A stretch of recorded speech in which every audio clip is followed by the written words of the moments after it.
Hello. Today I will show you how to easily replace Hyperx Cloud Stinger headset 3.5mm aux cable. The existing cable has become hard and uncomfortable to use from age. So I will show you how to replace it. Start by removing the earpad's cushion on the side where the cable is inserted. The ear cup can simply be pulled off. It is held in the body groove of the headset. As you can see, this headset is used in hardcore gaming mode. Unscrew all 4 screws, but be careful not to damage speaker as there is a magnet that can pull inside screws. Once all the screws are loose, open the body of the headset.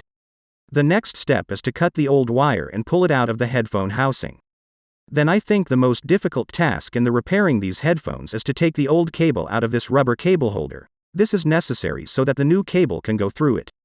If you can't get it out properly, you can use a drill, because there are little metal clips inside.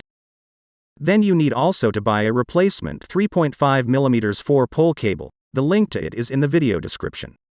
Cut off as long as you need. Now you can choose the length you want.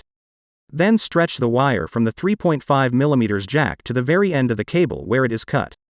Then put a rubber cable holder on top. It can be difficult, but with patience it can be done. Measure how long you need to leave the cable from the fixing point.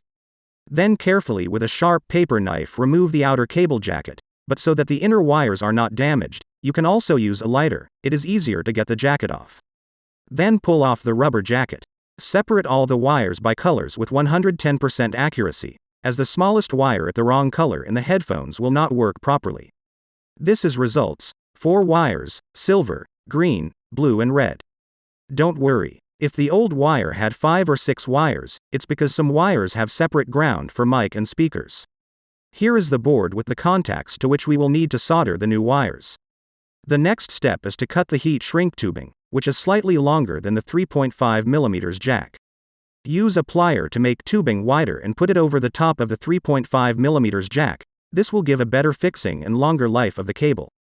The next step is to tin all 4 wires, so they are easier to solder and you can check with a multimeter which color wire is left, right, mic and ground. Then unsolder the old wires from the board. Just leave the mic ground wire and solder it to the speaker ground as jumper wire. Then check the wires with a multimeter to know which color wire is ground, mic, left and right. If you don't know how to use a multimeter, I have a tutorial in the description of this video. For my cable, the blue color wire is right plus, red color is mic plus, green color wire is left plus and silver color wire ground for mic and speakers. Pull the cable through the headphone body and solder the wires to the board contacts. Start in sequence. Solder the left channel, which in my case is the green color wire. Then solder the silver color wire, which is ground. This wire should be soldered to the existing jumper wire. Then solder the blue color wire, which is the right channel plus, and the red color wire, which is the mic plus. Tape a small piece of insulating tape over the wires. This will keep the wires in place and prevent short circuits. Put the cable in the grooves provided, then slide the rubber cable holder as close as possible, so that the body of the cable headset stays slightly loose and the wires do not break off. Once the rubber holder is in place, apply superglue to lock the cable in place. Put the mic cable lower down so that it does not get damaged by rotating the mic arm. Then put the headphone housing back and screw it back in. Just remember that the screws can get pull in the speaker magnet. Be careful. All that's left is to put the earpad cushion in place. If you have any problems with that, check out our previous video where I explain in detail how to remove and put the earpad cushion's Hyperx Cloud Stinger headphones back.